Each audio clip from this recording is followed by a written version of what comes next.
এটা আমি আলু পনির বানিয়েছি। আলু পনির বানাতে পনির লাগবে, আলু লাগবে, টমেটো লাগবে আর মশলা লাগবে আদা, জিরে, শুকনো লঙ্কা আর তেজপাতা। এইবার আমি ওইগুলোকে কেটে নিয়ে, পনির আর আলুকে কেটে নিয়ে ভালো করে ভেজে ভেজে রেখে দিয়েছি। তারপরে মশলা দিলাম, আদা, জিরে, শুকনো লঙ্কা এগুলো দিয়ে তেজপাতা দিয়ে ভেজে নিলাম। তারপর টমেটো পিউরি বানিয়ে এটাকেও ঢেলে দিয়ে কষা কষা মতন করতে লাগলাম। এইবার আমি আস্তে আস্তে দিয়ে দেবো আলু আর পনির, সব এর মধ্যে মিক্স করে দেবো। মিক্স করে নাড়াচাড়া করতে লাগবো। ব্যাস,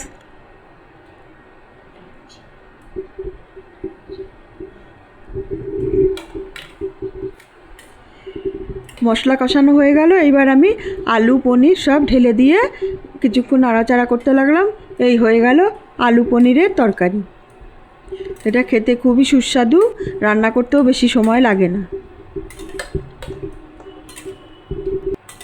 এটা এবার কষানো হয়ে গেল।